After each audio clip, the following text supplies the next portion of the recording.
Welcome to Media Makers Spotlight from Women in Film and Video in Washington, D.C. We bring you conversations with industry professionals for behind the screens, insight, and inspiration. Welcome to Media Makers Spotlight. I'm your host, Sandra Abrams, and today I'm chatting with former entertainment PR executive, now author, Libby Gill. Her latest book, Malibu Summer, a rom-com that I highly recommend, is out now in paperback. The story centers on Ivy Bauer, a soil scientist who just lost her husband, and Conrad Reed, a writer, director, and producer, something Libby knows a little something about, and a recent widower. He's trying to make a Hollywood comeback. Oh yeah, and there's a dog and a stepson named Hudson in this book.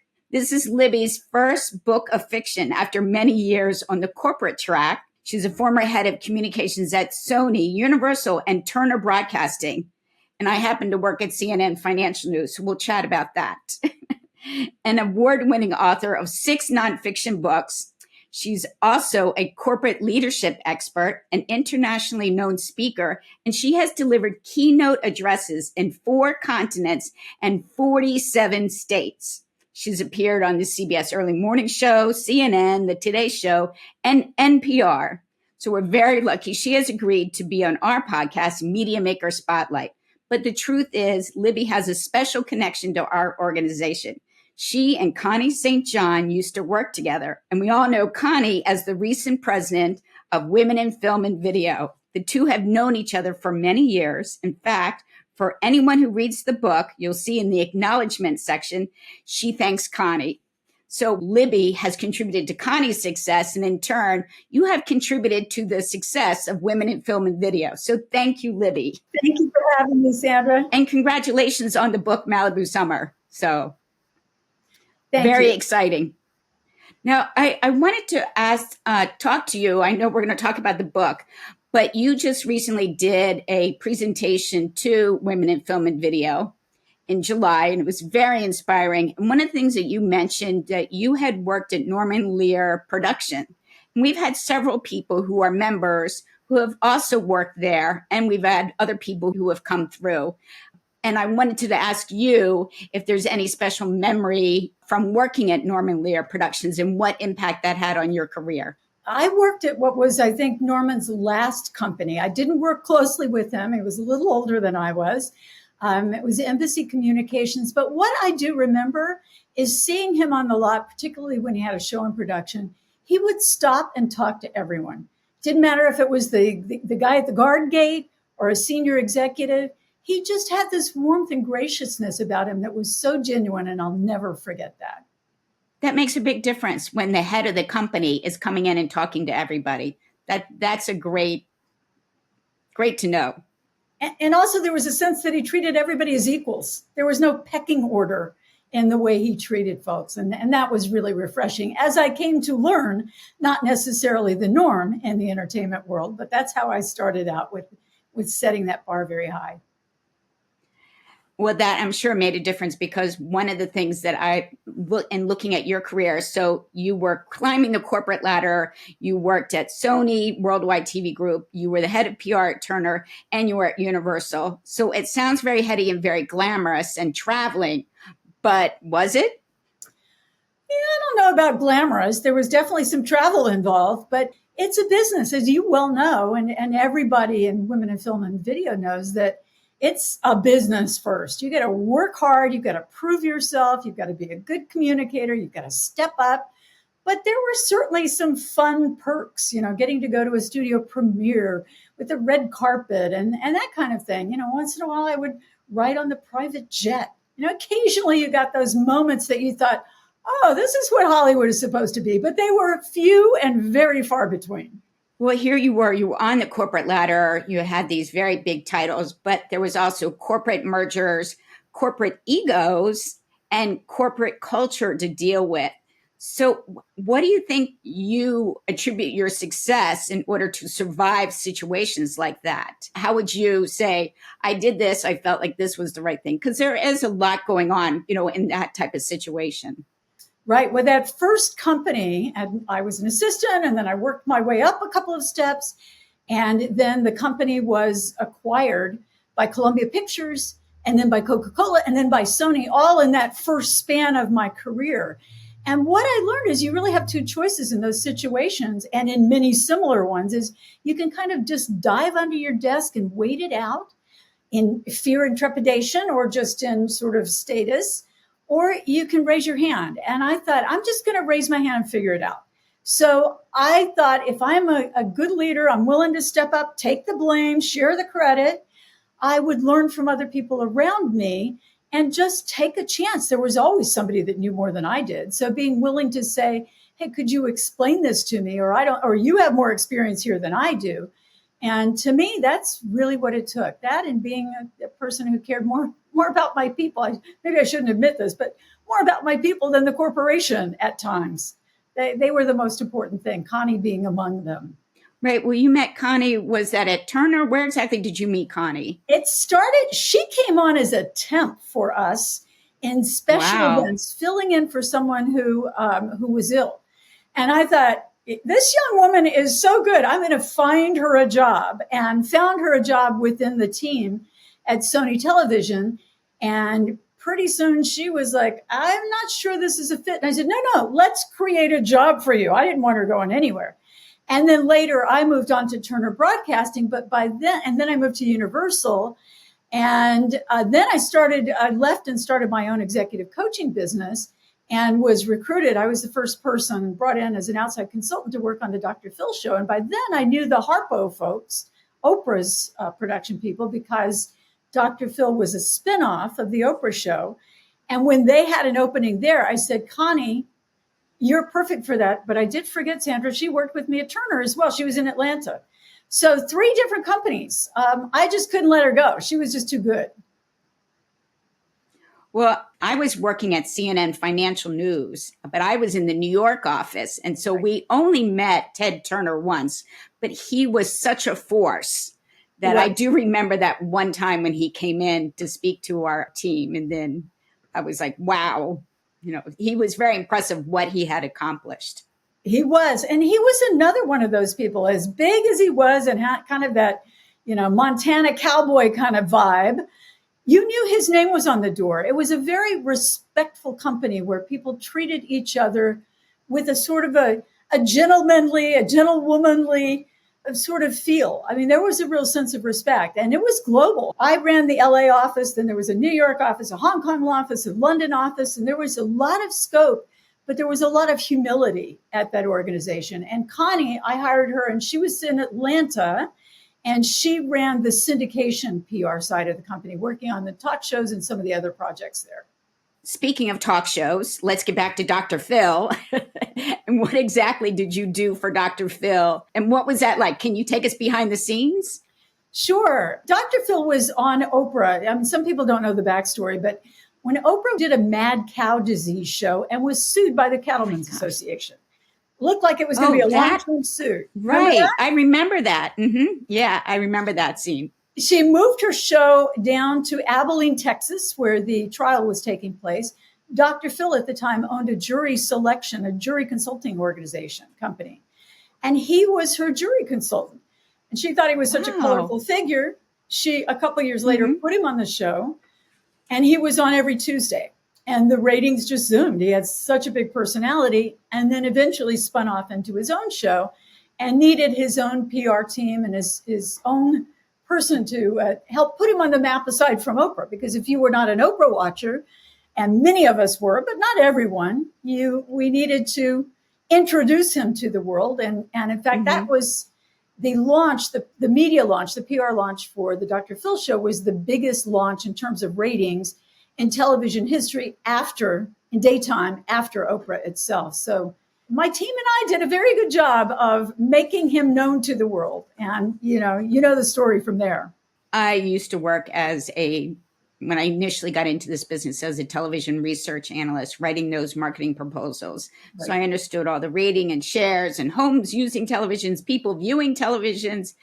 That's a very big deal that you can claim that. That's huge. And I don't know if everybody can appreciate that factoid, but that's a really big deal. So congratulations on that. Thank you.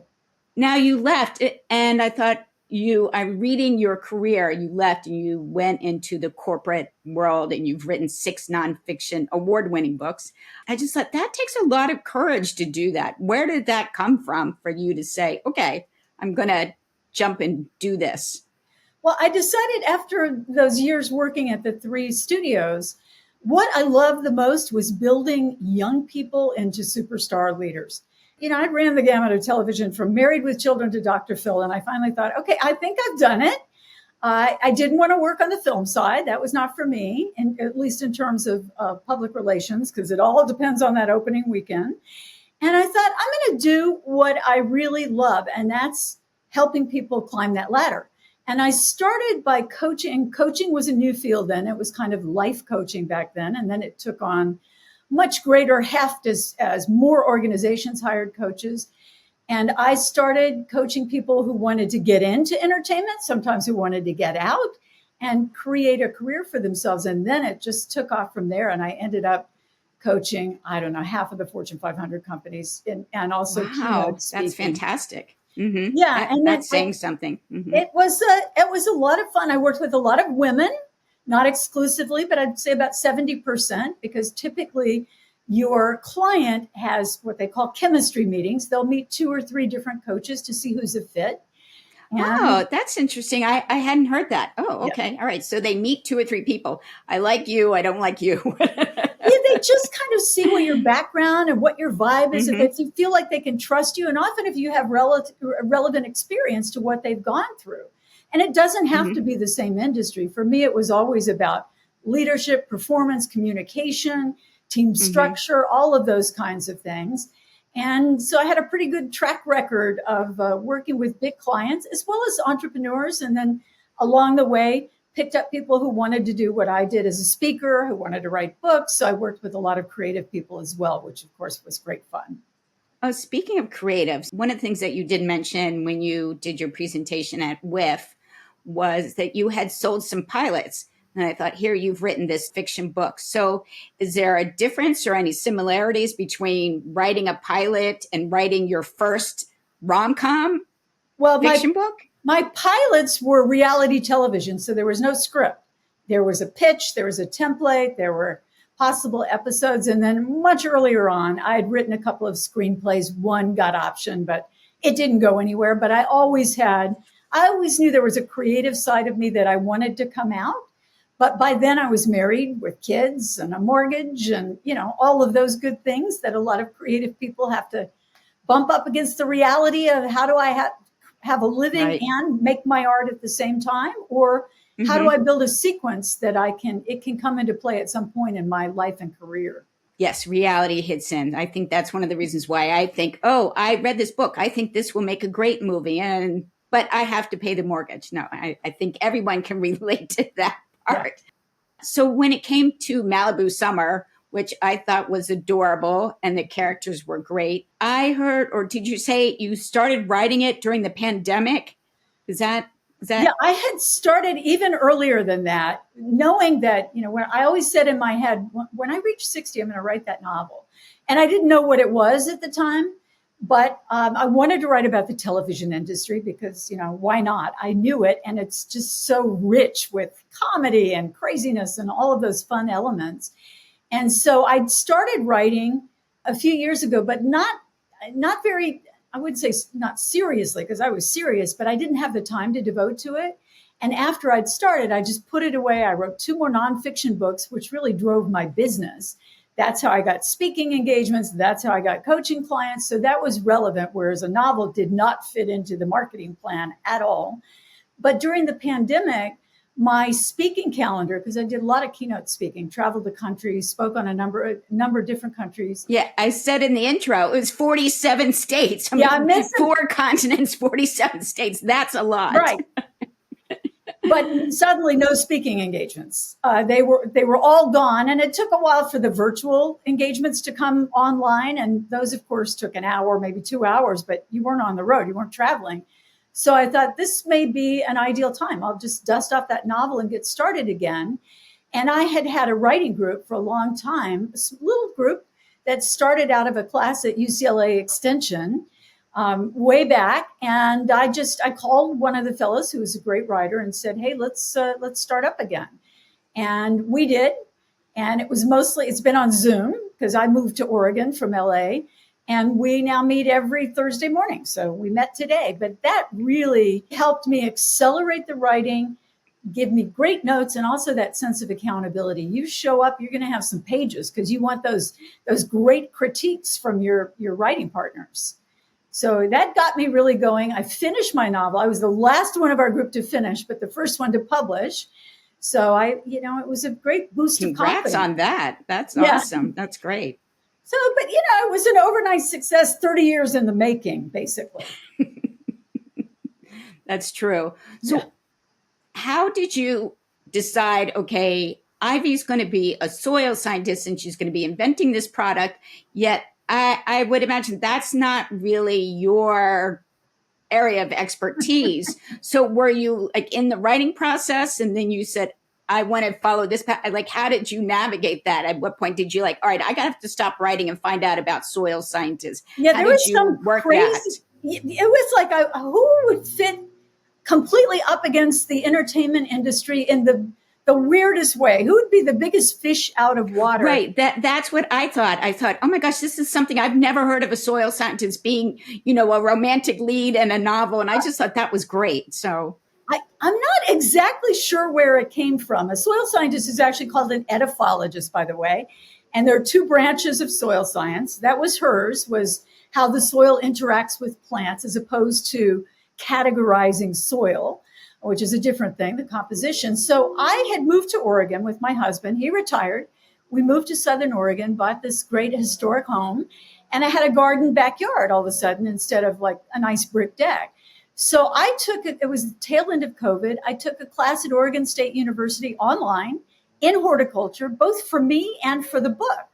And I started learning, and because it was online, every class, every week, you would get an assignment to go in your backyard and do this.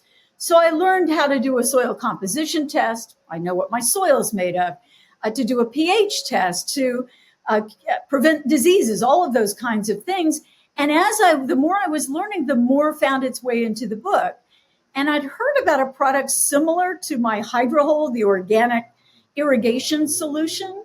And I took that and fictionalized it, but that was based on something real, a powder that retains water, a little bit like as I said in the book, like the gel in diapers that just absorbs all of that. So it was one of those life mirrors art or art mirrors. I'm not sure which one it was, but I was learning as I was writing. And it was a world I was enjoying because I'd always gardened a little bit, but, forgive the pun, but I dug in this time. I was ready to go. So Ivy seems like she is a unique character. However, when I was reading about Conrad Reed, the first thing I thought of is, who is this modeled after? Who is Conrad Reed modeled after?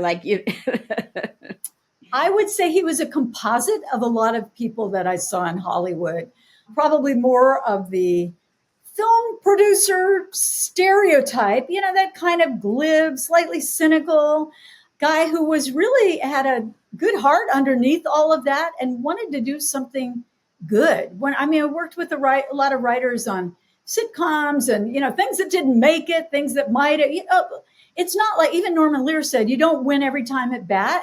When one of his shows that we worked on didn't work.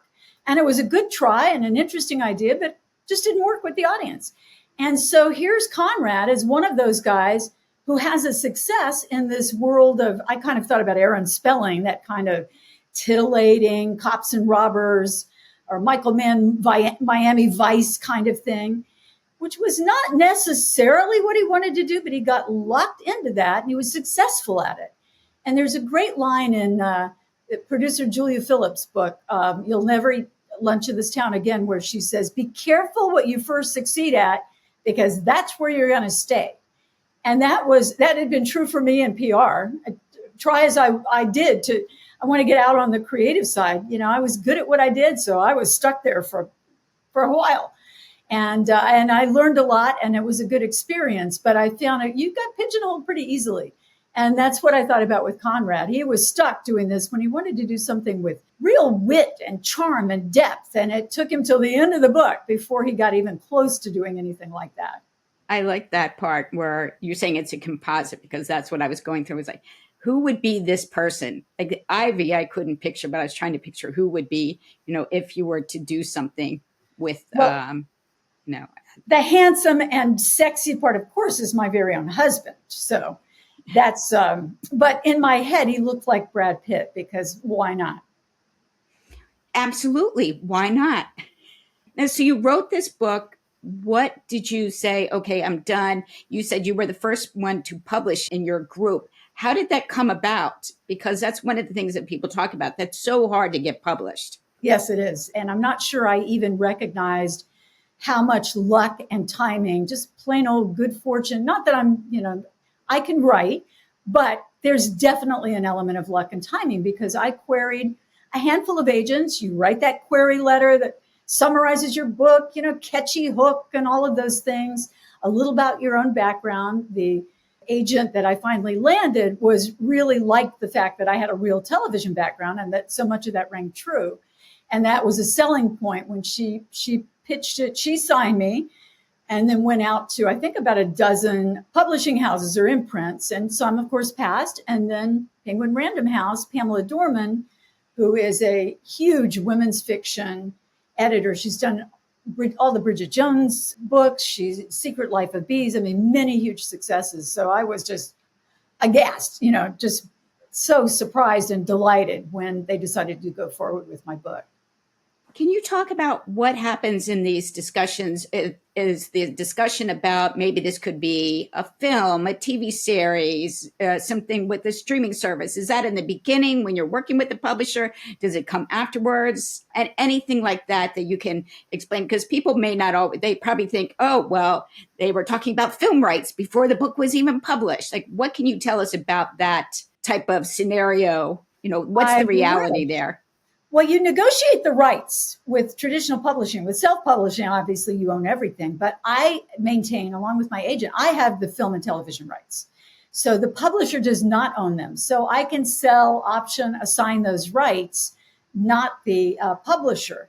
And we pitched a few people, haven't gotten a pickup so far, but, the rights are available. And if somebody's out there ready to turn it into a screenplay and shop it around for a film or a limited series, which I think would be really fun too, is a 6 or 8 episode series.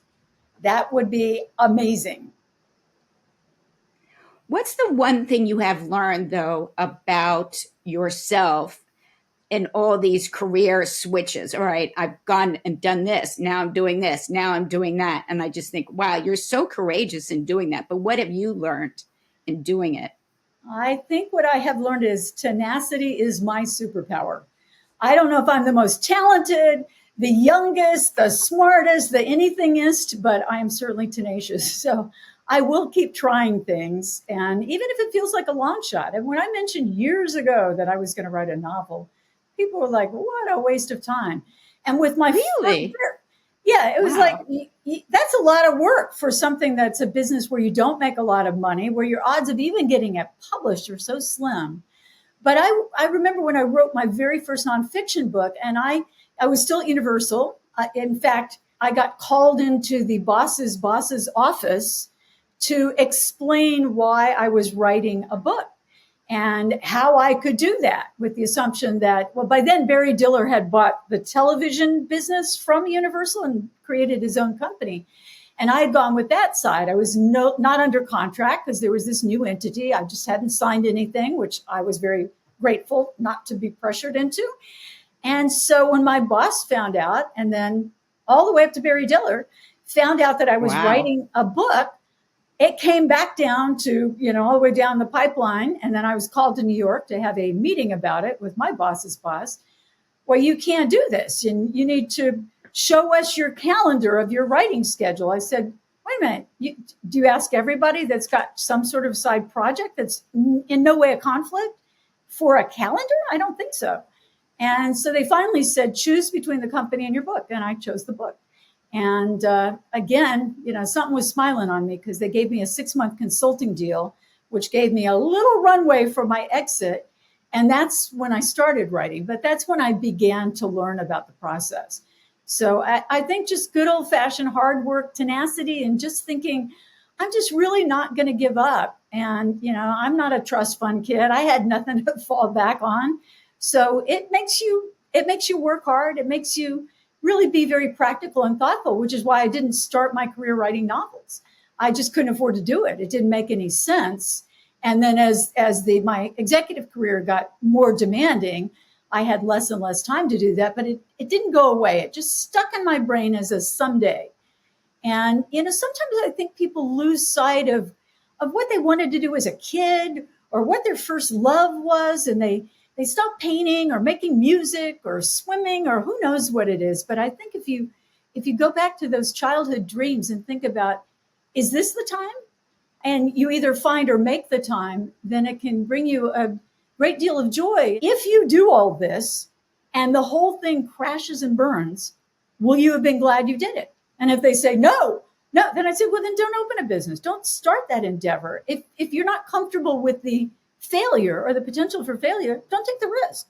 But if you're okay saying, hey, I'm going to do all this, don't know if it's going to work, maybe not, then go forward. Those are such great questions for people to think about. No, thank you for sharing that.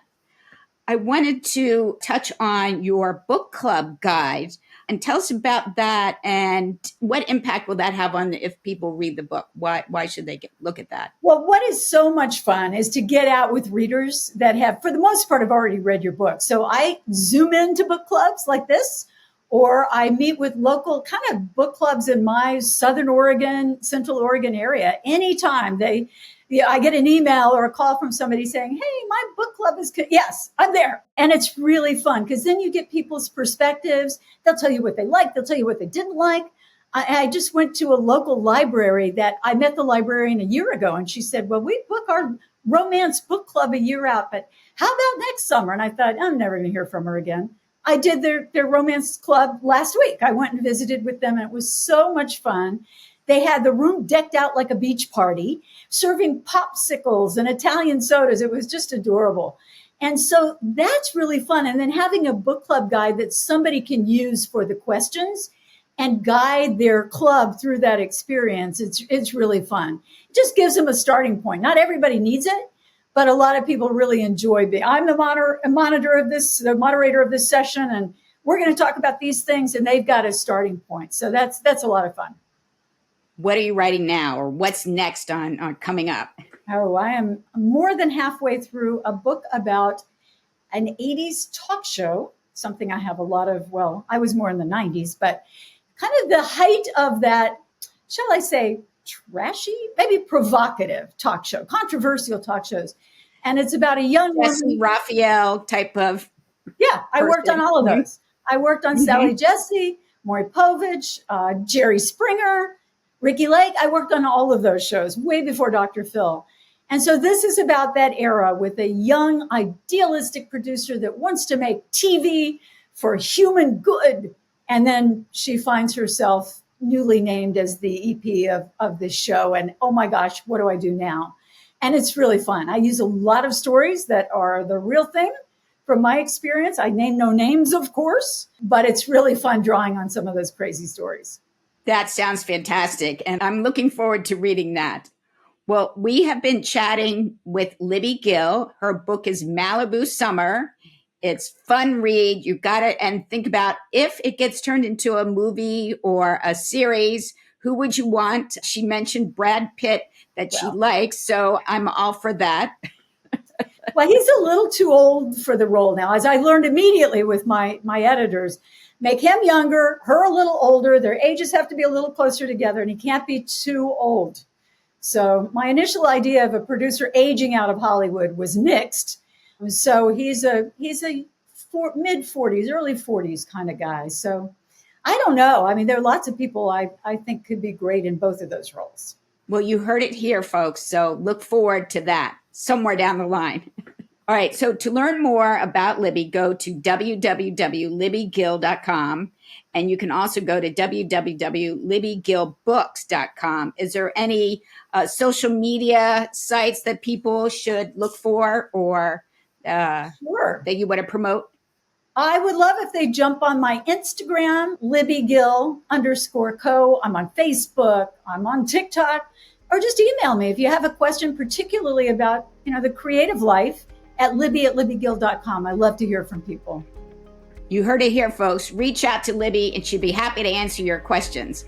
Libby, thank you so much for being on Media Maker Spotlight. And again, congratulations on the book, Malibu Summer. Thank you. Thank you, Sandra.